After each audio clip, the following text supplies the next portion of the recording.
वर्धा जिल्ह्यातील घोडेगाव इथं smart meter विरोधात नागरिकांचा संताप उफाळून आला।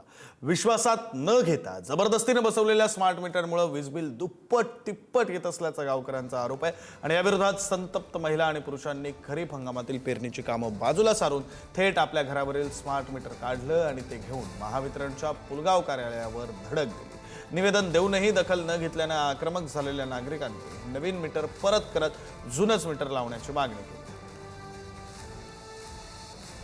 या स्मार्ट मीटरच्या विरोधात नागरिकांचा राग उफाळलेला आहे। एल्गार नागरिकांनी पुकारलेला आहे। हे सर्व घोडेगाव कोळणा या गावातील नागरिक आहे आणि हे स्मार्ट मीटर घेऊन या नागरिकांनी चक्क महावितरण कार्यालयात धडक दिली आहे। आम्हाला स्मार्ट मीटर नको, आमचे जुनेच मीटर द्या, अशी या नागरिकांची म्हणणे आहे। ताई, काय सांगाल? चक्क मीटर घेऊन तुम्ही इथे आले आहात? हो, आमचं जुनच मीटर पाहिजे आम्हाला। हे स्मार्ट मीटर का बरं नको? नाही, आम्हाला बिल जास्त येते, आमच्यानं काही भरणं होत नाही। घरात खाऊ का आम्ही बिल भरू? एकूणच नागरिकांमध्ये मोठ्या प्रमाणात संताप आहे। भाऊ, काय सांगाल? मोठ्या प्रमाणात नागरिक तुम्ही एकवटले आहात? नाही नाही, आम्ही आहे का नाही, जेव्हा त्याने स्मार्ट मीटर लावले तेव्हा गावामध्ये कोणाची परमिशन घेतली नाही आणि जोर जबरदस्तीनं त्याने स्मार्ट मीटर लावले। स्मार्ट मीटर लावल्याच्या नंतर गावामध्ये दुपटीनं टिपटीनं बिलं आले, 2-2, 3-3 हजार रुपये बिलं आले। लोकांची एवढीच इच्छा आहे का एवढं बिलं सामान्य माणसाची भरायची इच्छा नाही आहे किंवा तयारी नाही आहे, तर त्यानं जुनं जे आमचं बिल आहे ते बिल, जुनं जे आमचं मीटर आहे ते आम्हाला लावून द्यावं।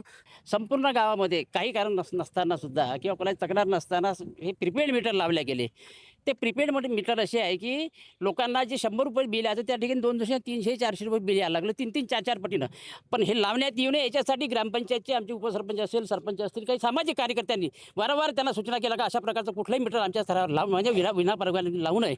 परंतु MSEBीने त्यांच्या कुठल्याही गोष्टीला मान न देता नापश्चात म्हणजे चुकीच्या पद्धतीने हे सगळे लोक शेतात गेलेले असताना त्या ठिकाणी मीटर लावले गेले की जेव्हा जुनं मीटर जे होतं ते चालू होतं आणि चांगल्या परिस्थितीत चालू होतं, तर मग हे मीटर नवीन स्मार्ट मीटर बसवण्याचं कारण काय? पहिला माझा प्रश्न होईल।